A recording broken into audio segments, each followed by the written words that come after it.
Welcome to Metaballs. In this video you will learn how to add a metaball. Use them quickly to build up a base framework, see that they're great for modelling organic objects, and understand they need converting afterwards to a mesh so we can add further detail. So let's hop straight on over into Blender.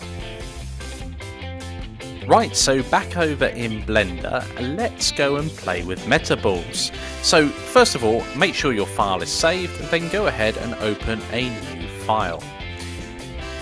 Right, so we've got the default cube, I'm going to get rid of that, and we're going to add a metaball. So you can go through the add menu here, and we see if we go up, we have metaball, and we've got 5 different types of metaball. Now the great thing is we can switch between those at a later point as well, so they're not solidified at this point in time. You can also use the shortcut menu with Shift and A and select the one you want. So I'm going to add a ball to our scene. Now if you glance over at the right hand side, I'll just expand mine out a little, we've got a metaball type object, and notice this symbol here. The same symbol has now appeared in the properties window just here.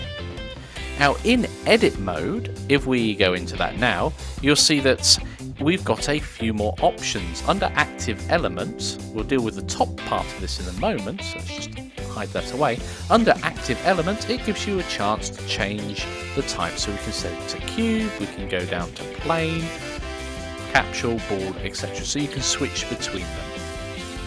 Now let's add another metaball to our scene. So I'm just going to duplicate the capsule that we've got here, and I'm just going to lift it up, and I'm going to change its type in edit mode to a ball. Now we can see what it's done here, and it's really cool. As we move it closer and closer, as the boundaries come together, they start to join one another, which, as you can imagine, is incredibly powerful when it comes to modelling. I'm going to add another one to our scene and pop it underneath and scale it up, so you can do all the usual things you would do. Scaling, rotating. Obviously a metaball, if it's just a ball shape, it's just going to, well, remain a ball shape if you rotate it. But if we go ahead and select this middle one here, which is our first starting one, and rotate it, we can of course twist our model around. Brilliant. So the resolution, let's have a look at these settings here. The view is what we're going to see now, and the render is what's going to happen if we render it out. And it's counterintuitive initially, but the higher the resolution setting, the lower resolution the model will be. So if we increase this number here, you can see it's getting more and more blocky as we go, until eventually it just disappears. If we lower that number, there is a finite resolution it will go to, but it ends up much smoother. But it will slow down the actual viewport a little, so when you're rotating you may, depending on the speed of your computer, get a little bit of judder, which is why they've got these two options here, so you can have the view resolution higher than that of the render, and the render, as you can see there, goes much further down.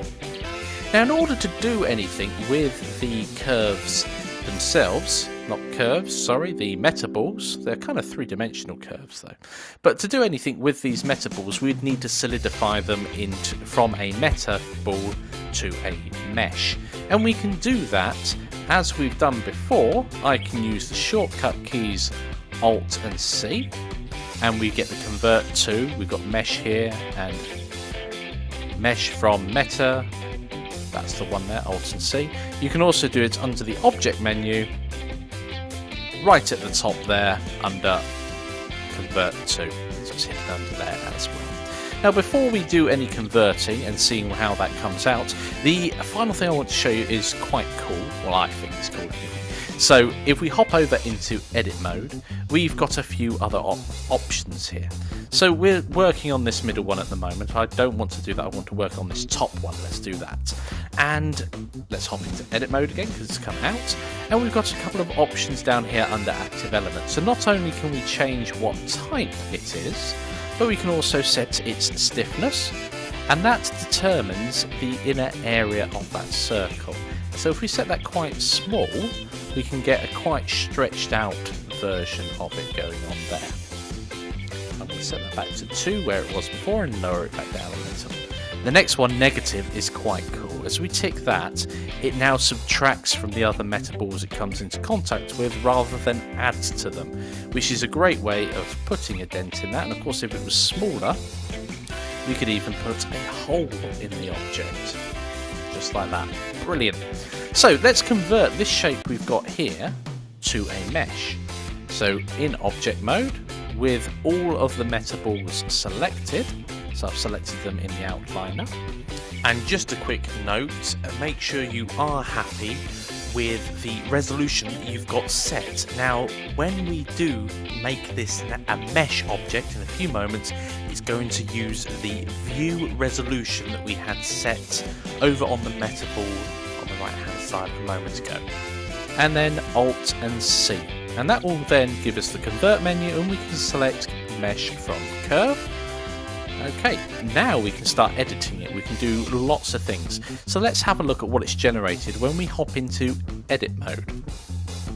Wow, there's lots of detail going on there, and it kind of looks nice, but it's also quite messy in places as well. Blender does its best to keep things organized, but that is a bit of a mess. You would never build a mesh looking like that, but it's a good starting point. Now there's a thing called retopology, which we're not going to do at the moment since our bunny's going to be covered up with fur. So we can leave this as our base mesh and then build upon it. Okay guys, it's challenge time. I'd like you to make a basic rabbit. So create the head and body, leaving the ears for the moment. You will need at least 2 metaballs. Keep the metaball resolution around 0.2 so it's not too high. Use reference material for an accurate shape. Now if you don't have any reference material at the moment, there's some provided in the asset pack, so go ahead and download that now if you haven't done already. Remember, you can scale and rotate the metaballs. Then finally, once you're happy with the shape, convert it into a mesh object. So go ahead, pause the video and give that a go. Okay guys, welcome back. Let's go ahead and make a basic rabbit over in Blender. Alright, so we're back over in Blender and I've opened up my Fluffy Bunny file. So I want to go to layer 1, which is the rabbit layer, and at the moment it's just got a cube on it. So the first thing I'm going to do is flip around to the left hand side, and yeah, that's with the Y direction facing to the left, as we can see there with the arrow, but I'm going to delete that cube. And I'm going to bring in some reference material. So I've opened up the 3D properties. Let's turn background images on. Let's open and go find, here we go, your section assets. I could actually use my bunny sketch we did earlier on, but I think I use a real rabbit as reference material. So I've got 3 rabbits here to choose from. I can pick any of them. I'm going to probably pick this one here. It's more upright than the others. It's showing more, it's more side on. So that's a perfect start point. I want to lift that up a little, so let's do that now. Yeah, opacity, about 50%. I want it in front of whatever I'm working on, maybe a little lower on opacity there. Let's lift it up. In fact, I'm going to make it a bit bigger to work on, so I know we're not working with anything too small. And then let's lift it up. Scale in this instance, I'm not too bothered about, because we can always alter the rabbit scale at any point as one solid object. And I do want to flip it. Don't ask me why, but I want the rabbit's head on the left hand side rather than the right, so I've flipped that round. So I'm going to put the 3D cursor smack bang in the middle of the head and add ourselves a metaball, which is roughly the right size, which is kind of cool. So I want to scale that. I want to squish it in both X and Z, but not Y. So scale, Shift and Y. And that should bring it down a little. Now I'm going to rotate around the X axis, which we can't see at the moment, and then just move it up slightly. That has worked out really well actually. And then we've got a body here, so let's go ahead, let's see if we can get away with only 2.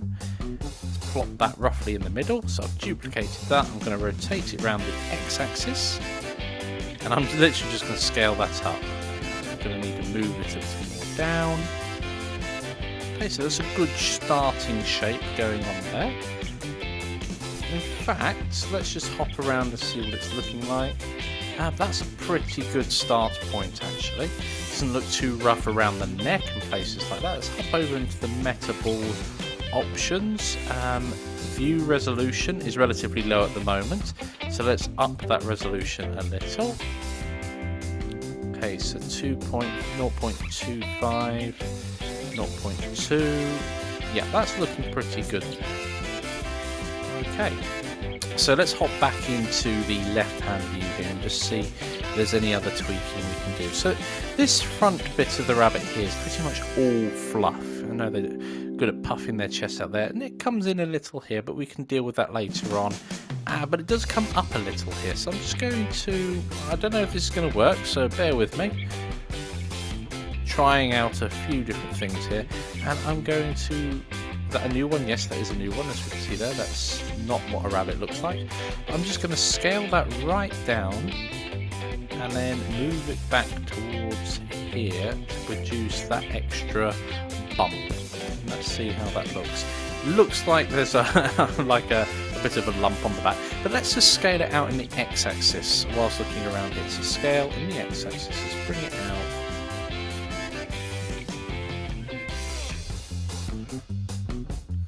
I'm not sure whether I like that or not. Let's push it in a little to blend it out and then scale it up again. Okay, that is much better in terms of underline. Remember that our object's going to be covered in fluff as well, or I don't know why I'm telling you that, I should remember that. And that's got a much better shape now as well. I'm just going to duplicate that and add a bit more of a bump down at the bottom here. And I'm going to rotate round to make sure it's absolutely fine. I'm going to push that into the body just a little bit more and pull it back using the transform widget just here. Excellent. I'm quite happy with that. I'd love to see how yours came out. Before I actually finish this lecture, of course, I haven't converted it to a mesh. Tut-tut. So I'm going to select all of our metaballs, the 3D curves, and I'm going to go Alt and C and convert that to a mesh, which is right, and I'm just going to quickly investigate what that mesh looks like. That doesn't look like it's too over the top. It's very, very bitty. But again, we could go round this and trace it with a method called retopology, which we'll visit later on in the course.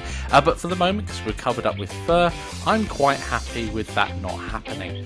Okay, so there's our base rabbit shape. I'd love to see what you guys come up. Perhaps you've got your rabbit in a slightly different pose. Perhaps you've added more detail or less detail. It's entirely up to you how you make your rabbit, of course. So please share what you've come up with in the discussions, and I will see you guys in the next lecture.